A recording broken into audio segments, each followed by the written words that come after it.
Hey, thanks for checking out Nuts and Bolts with Tone, and welcome to my channel. If this is your first time here, welcome to my channel. If you've been here before, welcome back. Today I have a 3-liter Dodge Sprinter, which is the same thing as a Mercedes, and it's got a leaking oil cooler. And first step in oil cooler removal is to remove the intake manifold. First step in intake manifold removal, first step is remove turbo. Then second step is remove intake manifold. So I'm gonna show you how to do this without removing the intake manifold, which alleviates a lot of stress and a lot of problems. Because when you pull this intake manifold off, a lot of times the swirl actuator fails, the linkage breaks, things like that, and it just opens up a can of worms that you don't want to open up. So I'm going to show you how to do this oil cooler without taking the intake off. Before I do that, hit the like button, hit the subscribe button, and hit the bell to get notified of all my future content, which you definitely don't want to miss. Let's go check it out. Here is a Dodge Sprinter, which is the same as a Mercedes Sprinter. And we have a puking oil leak in the valley. All that oil down there. I also had a leaking turbo.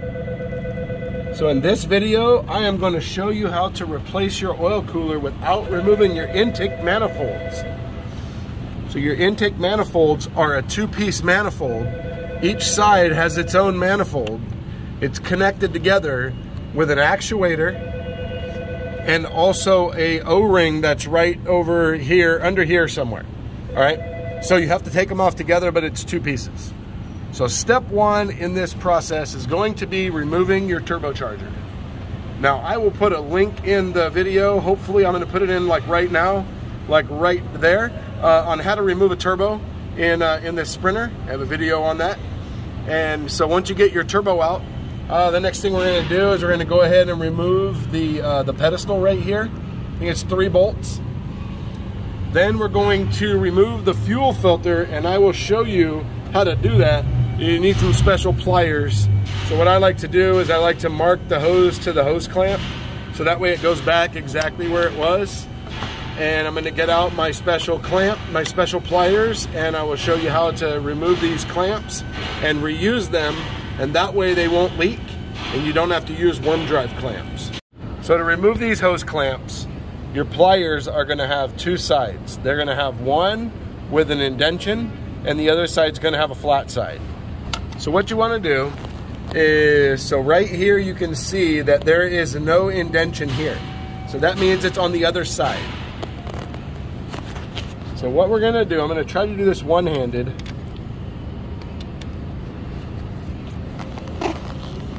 Let's see if we can get it to pop on camera. There we go. So you see how it just popped? Now that's how you pop it. Now to put it on, you do the opposite. So these pliers are really good because these swivel to any position. So to put it back on, you're going to put the flat side. You're going to put the flat side right there, like that. Let's see if I can pop this back on and show you. And there you go. Just pop on, pop off. Let's see if it'll pop off easy, just like it did. This never works on camera first try. So this indentation right there, this goes up under this part right here, and it pops this clip up over and on top of it like that. That's how you remove these hose clamps and put them back on. Once you've gotten your clamps off, it's easy if you take a 90-degree hook or a 90-degree pick and dip it in some Sil Glide and slide it around the hose. That way the hose doesn't tear and it slides right off. You got to take this fuel line out right here, and what happens, excuse me, you got to push this in, and when you push that in, it pushes these little wings on the side out, and it allows it to come out. And then we're going to have 3 bolts. We're going to go ahead and take this out and get it out of here. See how one-handed work goes here.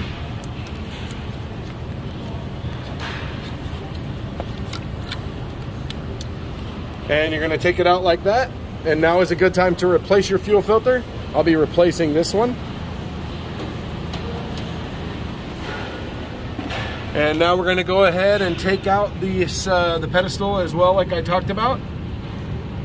The pedestal is actually 4 bolts, and they're E12s, and there's 3 bolts for the fuel filter bracket, and they are E10s. Now, if you're just replacing your fuel filter, all you have to do is undo this Allen, and your fuel filter comes out. But we need this bracket to come out to get out of the way. So here's a picture of the oil cooler so you can get a visual of the bolt orientation. So that's how all the bolts go. So what I'm gonna do is, here's one of the bolts. So it's a little tricky doing it this way, but I'm gonna take my little T27 bit. You can use a bigger bit than this one. And I'm gonna use a 1/4 inch wobble socket. And I'm going to put a piece of tissue on the end of this, and I'm gonna shove it into this socket. And then I'm gonna tape the two together. And I'm gonna use that, and I'm gonna go through all the different openings to get all the bolts out. As you can see, we can go through the fuel filter opening, and we're gonna have to go through the openings here for the different components. Now, it's a little tricky doing it this way, but you're not having to remove the intake manifold and having to deal with this actuator breaking and things like that. Before you unbolt your oil cooler and take this out, what you're gonna wanna do is you're gonna wanna go through the front, and you're gonna wanna take an air nozzle and blow all the garbage out the best you can. Spray some brake clean, take an air nozzle, try to blow everything that you can out the back. Actually, before you do that, you wanna go ahead and take a rag back here where your turbo pedestal goes, and you want to shove a rag, and I think there's 3 holes that need to be sealed. And then you're going to go ahead and shove a rag in your exhaust manifold here, exhaust manifold there, and your turbo pipe, your down pipe. So that way you're not blowing any of this garbage into any of the exhaust pipes. So you want to try to clean this the best that you can before you unbolt it, because once you unbolt it, anything that's there is going to fall down in the engine. Now here's my bit that I have right here. I have this on a nice 1/4 universal, so it's gonna wobble really, really good, and I should have a lot of access with this.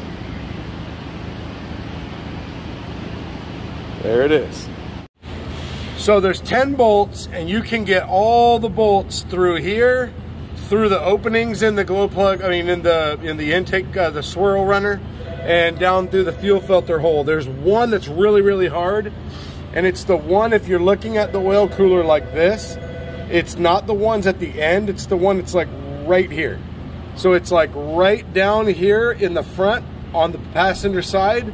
And what I found the easiest way is I have a long ratchet right here, and I'm going through, and I can get one movement, and I bring it back and I get a click, and one movement, and every once in a while I get 2 clicks. 2 clicks. I'm getting 2 clicks now. So this will be what will help you get this one loose, and then from there we'll be ready to pop this thing out and clean it up. But that is how you get all the bolts out. So we got all the bolts out. Let's see if I can show this. I don't know if it's gonna work too well here. I'm working on, I got a pretty cool tripod coming that I can adjust and move all around. Let's see, maybe I could just lay it back here. Okay, so let's see, you can see the oil cooler. See that lifting up? That's the oil cooler. So we're just gonna pick it up and slide it out of here. We're gonna clean it all up real good. I'm not gonna pull it out now because it's the end of the day, so I'm gonna pull it out in the morning. But that is how you get it out, all the bolts. This is a Dodge Sprinter. Mercedes Sprinters are easier, but you can see right now, the intake manifold is on. The reason that you want to do it this way is because when you remove this intake manifold, this swirl actuator always breaks. And especially this one, it's been on here for a long time. If I remove this, it's gonna break. And then we're gonna have to replace this intake manifold. And service writers don't like it, and customers don't like it. And if it was your own car, you would not be happy. So you can see I still have everything connected. I did not touch the swirl actuator. It takes a little bit of finagling to get out of here, only because you're going underneath the intake manifold runner, in between the swirl actuator. So we're just gonna pull this out, and we're gonna get it all cleaned up. And we're just gonna put new seals, because the seals are what fail on these. The oil cooler itself did not fail. And this is a Mercedes one, so I mean, if chances are, if you replaced it, the one you would be putting in is probably not as good of an oil cooler as this one. So you can see, one-handed, it's working, but it's hard because of this downpipe for the exhaust. Let's see if I can set this down here.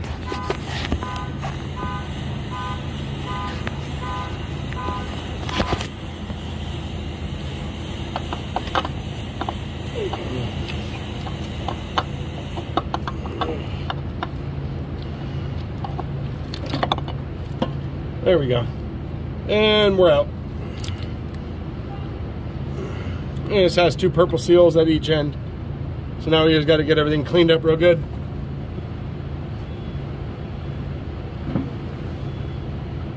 So from here, this might be harder than taking it out, because you got to try to get the bolts in all the little places.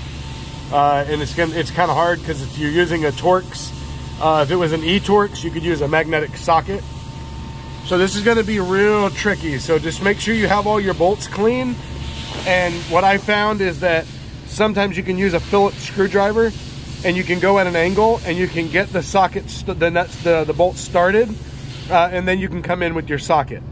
So this is going to be your trickiest part, is getting it all bolted in. So there's your oil cooler. Torquing it is going to be the hardest because of getting there, but you're going to put the oil cooler in your gaskets, and you're going to torque them to 96 inch-pounds. Now the things that I used to get this done were a Phillips screwdriver, which is about, to show you how long it is on my arm, about that long, and then the next one down. I used those to turn the Torx. I used a pretty long flex head 1/4 inch ratchet from the front. Just a small ratchet. A telescoping magnet. This works really good. Just a bunch of extensions. And then I used a regular, what is this?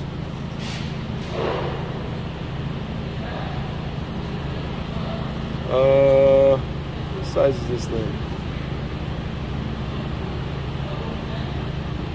T27.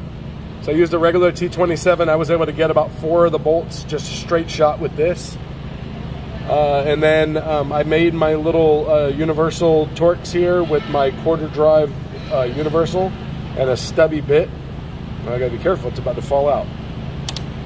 And then I used a longer one.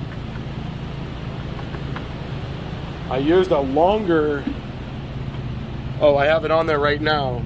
A longer one with a longer bit. And I was able to get this all in. It really wasn't as bad putting it back in as I thought. So here we are, intake is still on. Now I just have to torque this oil cooler and put the turbo back on. So that is how you replace an oil cooler in a Dodge Sprinter or Mercedes. Mercedes, you have more room. The Dodge Sprinters, you have less. Now that you've seen this video on how to do this oil cooler on a 3-liter diesel Mercedes engine, I think that you will be able to get this done. The first time, it's a little bit tricky, getting it in, figuring out how you're going to get to the different bolts. It's not too bad, but I mean, it can be a little tedious. You got to be patient. So, but I remember this: when you work on vehicles, the more things you take off, the more things that can go wrong, and the more money it's going to cost. So, I hope you liked the video. Hit the like button, hit the subscribe button, hit the bell so you get notified of all my future content, which you definitely do not want to miss, which comes out once a week. Thanks for watching the video. I will see you next time.